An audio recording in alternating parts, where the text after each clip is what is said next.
안녕하세요. 오늘은 제3강 인지발달과 목회상담에 관해서 함께 공부해 보도록 하겠습니다. 인지발달 이론에는 대표적으로 삐아제의 인지발달 이론과 정보처리 이론, 그리고 비고치키의 사회문화적 이론을 들 수 있습니다. 이 대표적인 세 가지 이론을 배워보는데 앞서서 두 번째 과정인 정보처리 발달 이론에 대해서 오늘은 먼저 공부해 보도록 하겠습니다. 정보처리 이론이란 무엇일까? 이 정보처리 이론이라는 것은 인간의 인지 과정을 컴퓨터와 정보처리 과정과 비교한 이론인데요. 이것이 최근 들어서 상당히 많이 연구하고 있고 접근하고 있는 방법입니다. 이것은 인간이 정보를 어떻게 처리하고 있는지를 잘 설명해 주고 있습니다. 이 정보처리 이론은 인간과 컴퓨터의 유사점을 설명하면서 인간이 컴퓨터와 유사한 방법으로 정보를 처리하고 있다라는 점들을 설명하고 있는데요. 대표적인 유사점은 논리와 규칙을 사용한다는 점입니다. 인간도 정보를 처리할 때 논리와 규칙을 사용하고 컴퓨터도 정보를 처리할 때 논리와 규칙을 사용한다는 동일한 점, 유사점들을 이야기하고 있지요. 그러나 정보 처리 이론에서 이야기하는 인간과 컴퓨터의 그 유사점, 논리와 규칙을 사용한다는 이 유사점에도 맹점이 있고 한계가 있습니다. 제가 예를 들어서 한번 설명해 보도록 하겠습니다. 우리나라의 수도가 어디입니까? 네, 맞습니다. 서울이죠. 우리는 많은 생각을 하지 않고도 서울이라는 사실을 바로 알게 됩니다. 자, 그러면 다음 질문입니다. 여러분, 파피아누기니아라는 그 국가의 수도가 어디입니까? 네, 모르시죠? 네, 우리는 많이 생각하지 않아도 모른다는 사실을 알 수 있습니다. 그러나 컴퓨터는 한참의 시간이 필요합니다. 본인의 그 컴퓨터 안에 정보가 있는지 없는지를 확인해야 되겠고 하나하나의 데이터를 찾아야 하기 때문에 시간이 좀 더 걸린다는 점이지요. 파피아뉴기니의 수도가 어디일까요? 라고 하면 약간의 시간이 지체한다는 것 아니면 우리가 모르는 어느 국가 아니면 도시 이런 것들을 이야기할 때 인간이 만들어낸 도시를 이야기할 때, 만들어낸 국가를 이야기할 때 인간들은 바로 모른다는 대답을 합니다. 그러나 컴퓨터는 바로 이야기를 할 수가 없어요. 왜냐하면 자신의 논리와 규칙에 따라서 그 데이터를 다 일일이 적용해서 확인을 해야 No, 모른다 라는 대답을 할 수 있기 때문에 그렇습니다. 이렇듯이 인간과 컴퓨터의 유사점은 있지만 분명히 AI와 인간의 차이는 있다라는 점을 먼저 이야기하고 싶습니다. 자, 그러면 정보처리 이론이 그 인간을 컴퓨터의 하드웨어와 소프트웨어로 용어로 나누어서 이를 비교해서 설명하고 있는데요. 컴퓨터의 하드웨어는 물리적 장치, 다시 말해서 형태를 이야기하죠. 보통 왁구라고 이야기하는데요. 이 그 물리적인 프레임을 보통 하드웨어라고 이야기합니다. 그리고 소프트웨어는 조작을 위한 프로그래밍을 바로 소프트웨어라고 이야기하지요. 인간을 얘기할 때 그 인간도 하드웨어랑 소프트웨어로 나누어서 생각해보고 그렇게 설명하고 있는데요. 인간의 뇌와 신경계를 하드웨어로 본다고 한다면 인간이 문제를 해결하기 위한 계략이나 계획이나 책략 이런 것들을 다 소프트웨어로 봅니다. 이런 것들을 볼 때 정보처리 이론은 아동이 외부 세계로부터 들어오는 정보를 기억하고 이거를 저장하고 시간의 흐름에 따라서 저장된 정보를 전환해서 정보를 효율적으로 인출해가는 과정을 정보처리 과정이다라고 이야기하고 이것을 연구하는 것을 바로 정보처리 이론이다라고 이야기합니다. 자, 그러면 정보처리 이론의 정보처리 과정이 무엇이 있을까? 우리가 한번 공부를 해볼 텐데요. 정보처리 이론에서 이야기하는 정보처리 과정에는 5가지가 있습니다. 첫 번째는 주의 집중, 그 다음에 지각, 시연, 부호와 인출이라는 정보 처리 과정을 가지고 있는데요. 이 정보 처리 과정을 통해서 인간이 정보를 처리하는 과정과 흡사하고 또 인간이 이렇게 정보 처리하는 과정이 컴퓨터가 정보 처리하는 과정과 흡사하다라고 이야기하고 있는 것입니다. 첫 번째, 주의 집중이라는 것은 무엇일까? 감각을 통해서 주의를 집중하게 되면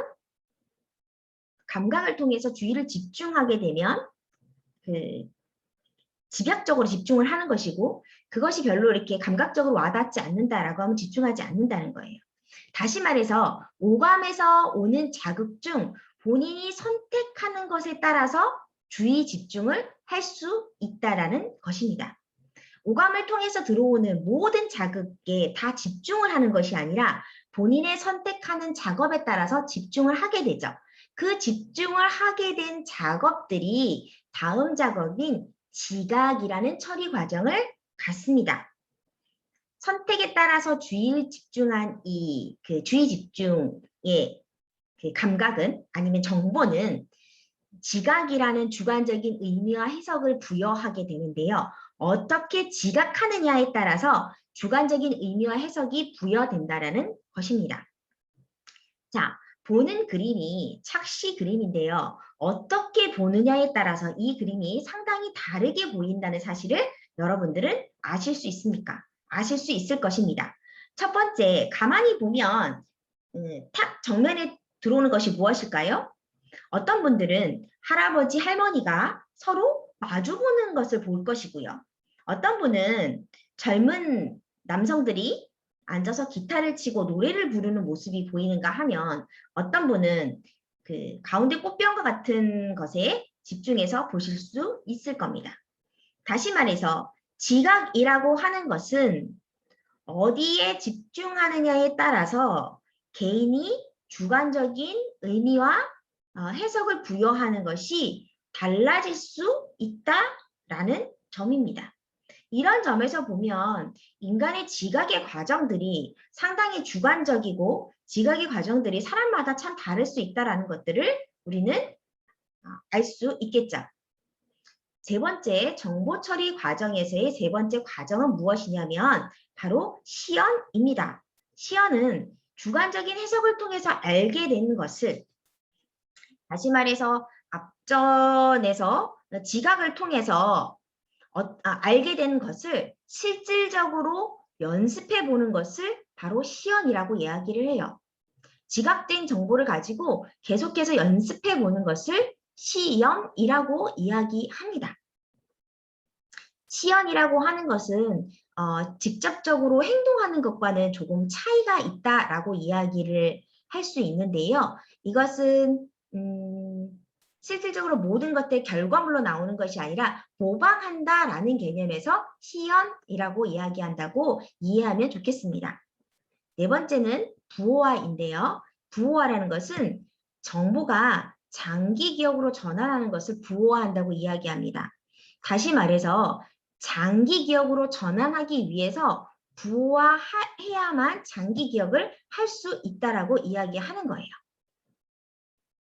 부호화가 잘 되어야 장기 기억으로 정보가 잘 저장이 됩니다.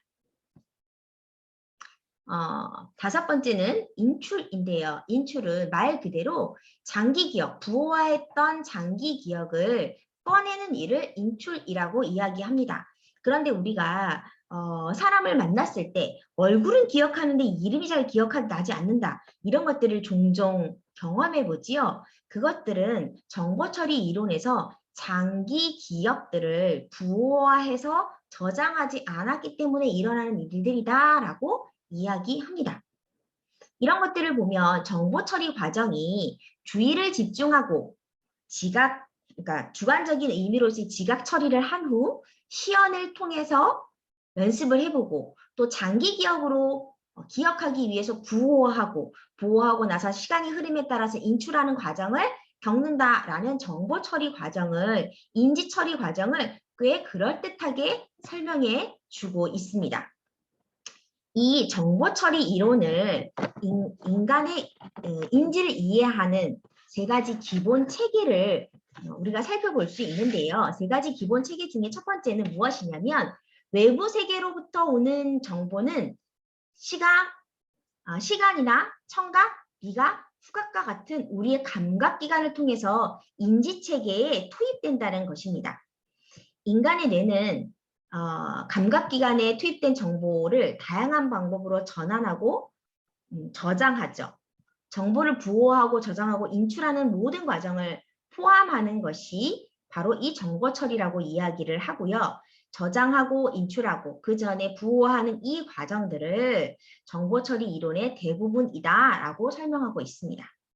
그리고 세 번째는 인간의 행동의 대부분이 바로 인출 과정에 산출되는 부분이다라고 이해할 수 있습니다. 이렇게 세 가지 기본 체계를 정보 처리 가 가지고 있는 세 가지 기본 체계라고 이야기합니다.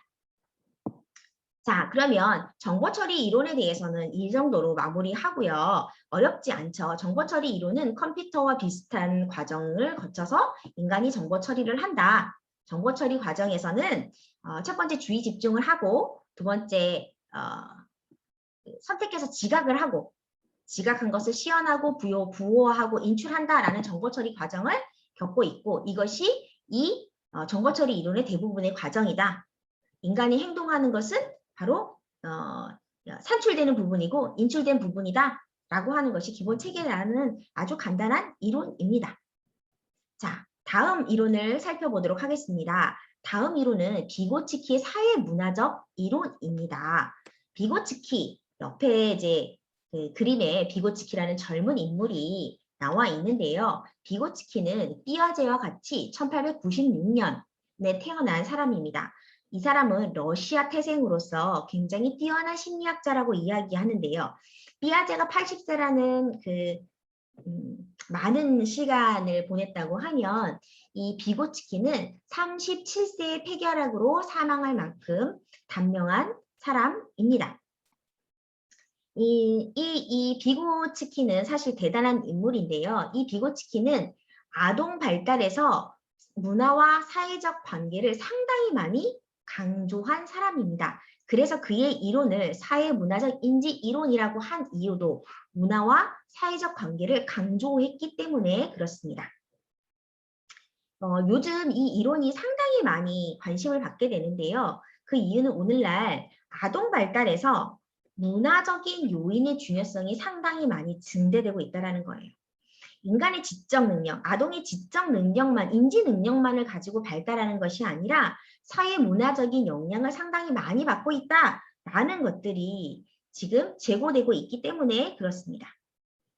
우리가 대표적으로 이러한 이야기들이 있죠. 맹모 삼천지교라고 이야기했던 것처럼 인간은 환경이 많은 부분을 결정한다라는 그 이야기에서 이 이론이 지금 각광받고 있습니다. 비고츠키는요, 아동의 발달은 부모나 또래, 교사, 기타 성인과 같은 그 어른과 상호작용을 통해서 그들의 세계를 이해한다라고 보는 것이 아주 결정적인 발달의 포인트다라고 할 수 있겠습니다. 자, 다음 비고츠키의 이론의 개요를 한번 살펴보도록 하겠습니다. 자, 비고츠키 이론이란 무엇일까? 라고 보면 비고츠키 이론은 사회문화적인 인지 이론이라고 이야기하는데요. 사회문화적 인지 이론, 이 이론은 문화의 가치나 신념, 관습, 기술 등이 다음 세대에 어떻게 전수되는지에 초점이 맞추어져 있습니다. 비고츠키는 아동이 성인과 사고작용을 통해서 문화에 적절하게 사고하고 행동하는 방법을 습득하는 데 필수적이라고 생각했어요. 다시 말해서 비고츠키는 그 성인과 사고작용을 통해서 문화를 이해한다는 거예요. 그리고 그 문화를 이해하는 것을 통해서 사고하고 행동하는 방법을 습득해서 발달한다라고 보았습니다. 그렇게 본다 그러면 비고츠키는 아동이 성장하는 데 있어서 문화적인 배경을 고려하지 않고는 아동의 발달을 제대로 이해했다라고 이야기할 수 없다라는 주장이죠. 비고츠키 이론은 앞으로 배울 삐아제 이론과 접근법이 상당히 많이 다릅니다. 비고츠키는 삐아제와 달리 사회 문화적인 요인을 상당히 많이 강조했어요. 삐아제가 문화적 보편성을 강조했다고 하면 비고츠키는 문화적 특수성을 강조했습니다. 삐아제가 물리적인 환경과 상호작용을 하면서 아동이 인지 발달을 한다라고 보는 반면에 비고츠키는 사회적인 환경과 상호작용하면서 인지 발달을 한다라고 보았습니다.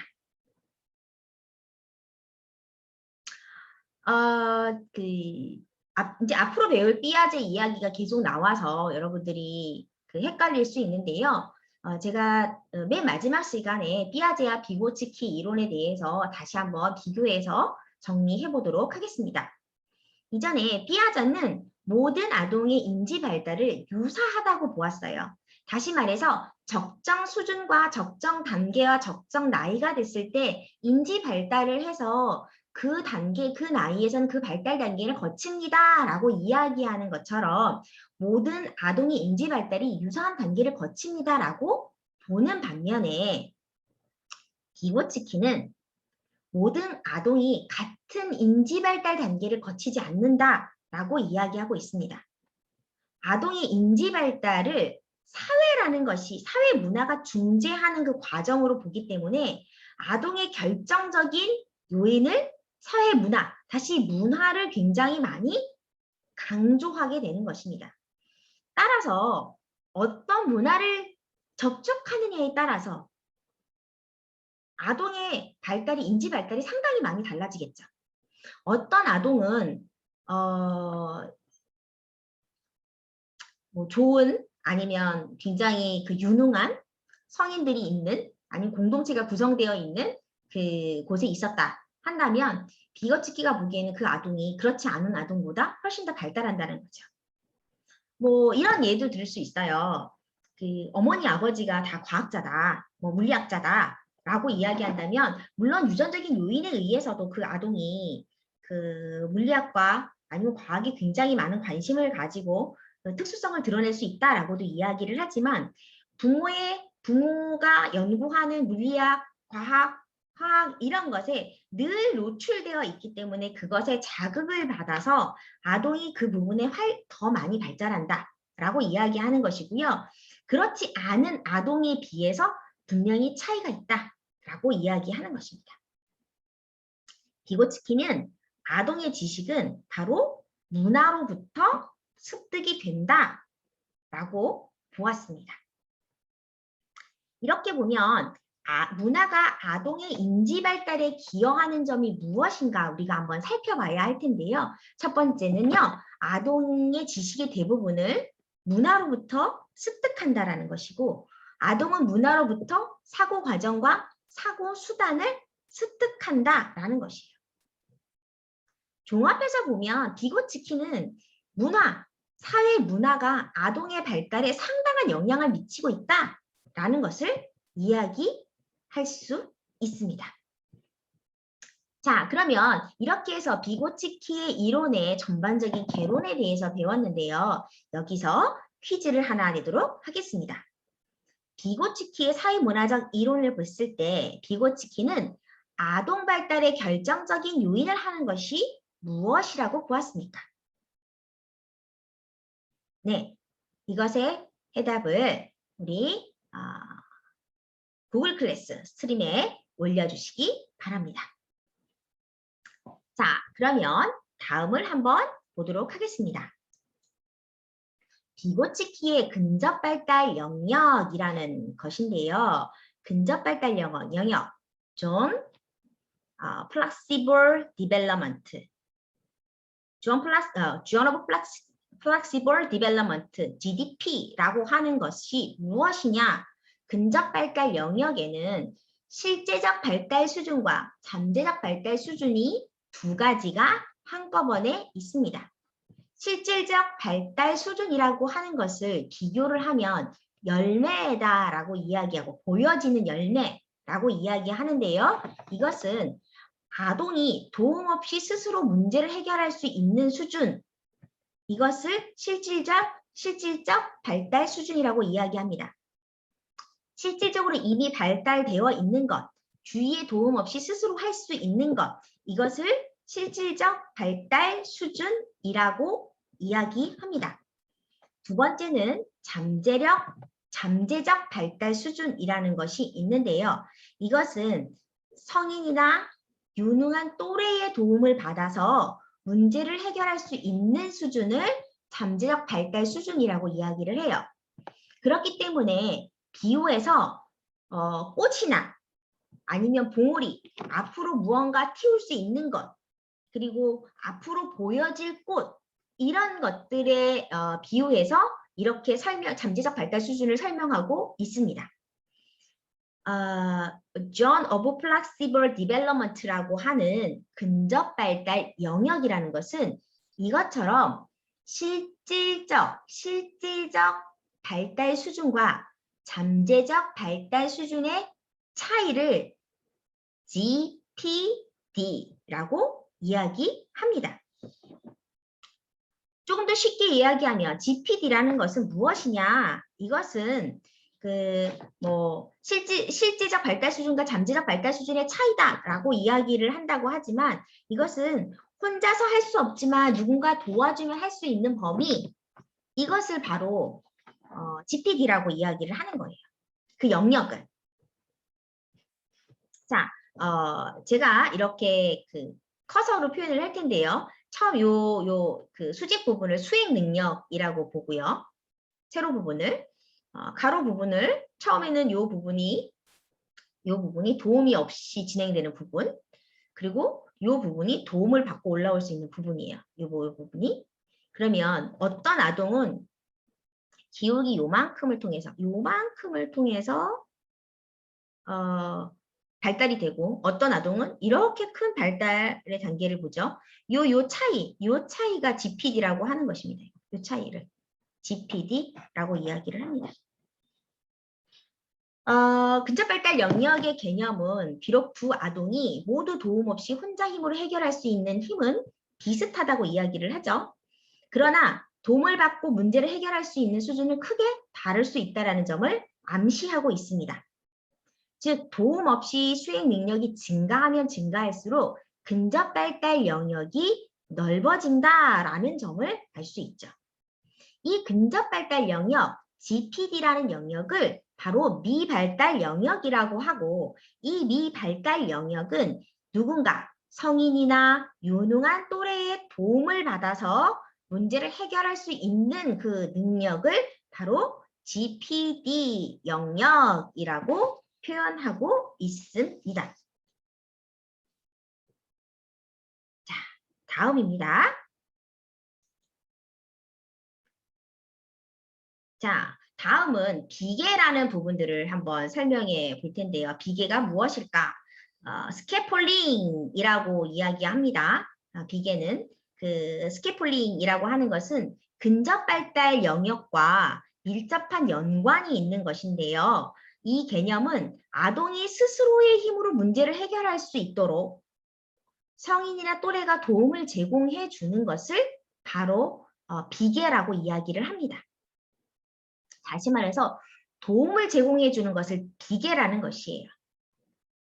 비계라는 용어를 다시 우리 한국말로 조금 쉽게 표현한다고 하면 이 스캐플링이라고 하는 것은 발판이라고 이야기합니다. 이 비계는 건축학 용어인데요. 여러분들이 건물을 짓는 것을 옆에서 본 적이 있으실 거예요.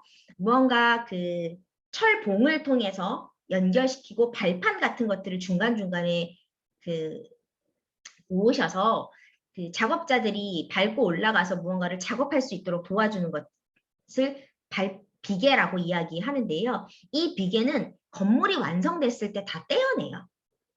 다시 말해서 도움받은 아동이 스스로 문제를 해결할 수 있게 되면 더 이상 이 스캐폴링은 필요하지 않게 됩니다. 보기에도 흉하고 완전한 완성품이 나왔을 때 굳이 그것이 필요하지 않기 때문에 그것을 떼어내는 것이죠. 다시 말해서 인간이 누군가에게 도움을 받고 유능한 존재에게 도움을 받고 난 뒤에 그 문제를 해결할 수 있는 능력이 되면 더 이상 도움을 받지 않아도 됩니다. 라는 것입니다. 저는 이 비계라는 부분을 이해할 때 어떻게 이해를 했냐면요. 아동이 수학 문제를 푸는 것을 도와줄 때 이런 부분들을 종종 생각해내요. 저희 아들이 그 수학을 상당히 잘합니다. 근데 이제 초등학교 4학년, 5학년이 되면 수학이 굉장히 점핑돼서 어려워요. 근데 어찌됐든 이제 저희 아들을 수학을 제가 이제 조금 가르쳐 줄 때, 엄마 이거 모르겠어요 라고 가져오면 제가 이제 수학 문제를 같이 풀어주죠. 근데 풀어주면 어떤 때에는 저도 잘 몰라서 설명서 해답지를 보고 풀어줄 때가 있어요. 근데 해답지를 보면 이해는 되는데 실질적으로 제가 이해했느냐 그런 부분에 대해서는 갸우뚱한 부분들도 분명히 있습니다. 그런데 제가 어찌됐던 그 사전적인 단어를 가지고 설명을 하고 난 뒤에 그 아이가 그 문제를 이미 다 이해해서 그 문제를 응용하는 문제를 풀 수 있는 것들을 보게 돼요. 그게 바로 비계가 되겠죠. 비계가 얼마나 유능했느냐는 사실 굉장히 중요하기도 해요. 그래서 어떤 비계가 있느냐, 어떤 발판화를 도움을 받느냐. 다시 말해 주변에 있는 그 도움을 받는 성인이나 유능한 존재가 얼마나 유능하느냐에 따라서 그 비계가 그 근접 발달 영역이 GDP가 굉장히 넓어진다라는 것들을 알 수 있겠죠. 즉각적인 문제 해결뿐만 아니라 장기적인 안목에서 스스로 문제를 해결하는데 필요한 기술을 가르치는데 굉장히 효율적이라고 얘기합니다. 모방도 일종의 비계가 되겠죠. 우리가 시연했던 것처럼 모방도 일종의 그 비계가 될 수 있습니다. 그리고 이런 그 비계는 구체적인 문제 해결뿐만 아니라 아동 전반의 인지 발달에 도움을 준다라고 이야기합니다. 자, 다음 언어와 사고입니다. 비고츠키의 이론에서 언어와 사고가 어떤 영역을 담당하고 있는가에 대해서 함께 배워보도록 하겠습니다. 첫 번째는 언어가 사고 발달에 필수적이다라는 것입니다. 비고츠키는 그 사고 발달하는데 언어가 상당한 그 중요한 역할을 한다고 보고 있는데요.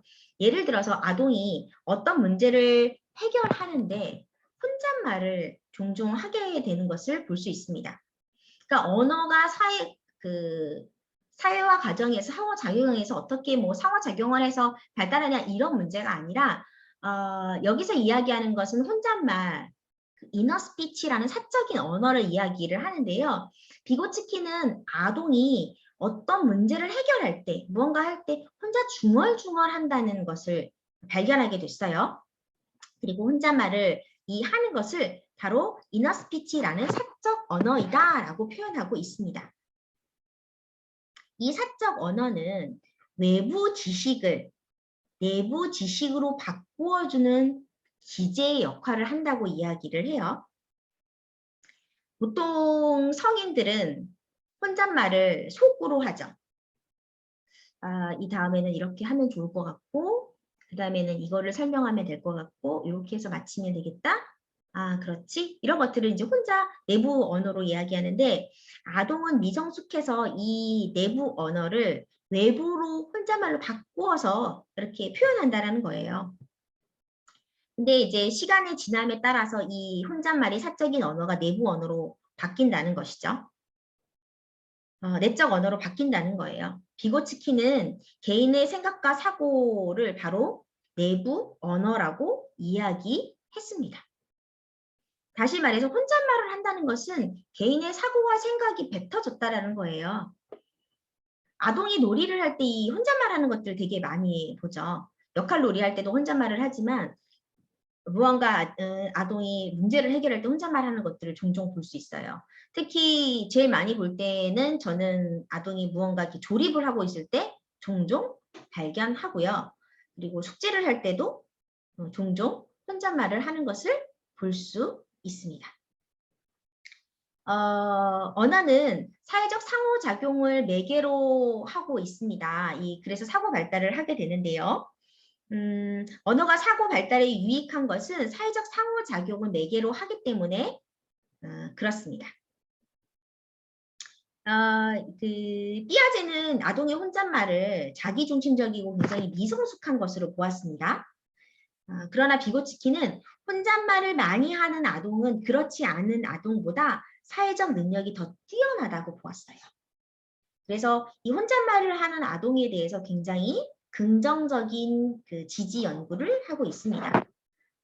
비고치키는 혼잣말을 인지 발달에서 자기 조절을 하는 중간 단계다라고 보았습니다. 다시 말해서 비고치키가 이야기하는 의미에서 인간이 혼잣말을 한다라는 것은 자기를 조절할 수 있는 능력을 기른다라는 거겠죠. 특히나 아동이 쉬운 과제보다 어려운 과제를 할 때 혼잣말을 더 많이 한다는 것을 볼 수 있습니다. 왜냐하면 어려운 과제를 할 때 도움이 훨씬 더 많이 필요하기 때문이죠. 이렇게 해서 비고치키가 이야기할 때 언어, 다시 말해서 혼잣말은 사고의 발달에 굉장히 많이 도움이 된다. 그리고 반드시 필요하고 그것이 바로 중간 단계다라고 이야기하고 있습니다. 자, 이상이고요. 이것에 대해서 우리 다음 시간에 조금 더 정리해 보도록 하겠습니다. 이상입니다. 수고하셨습니다.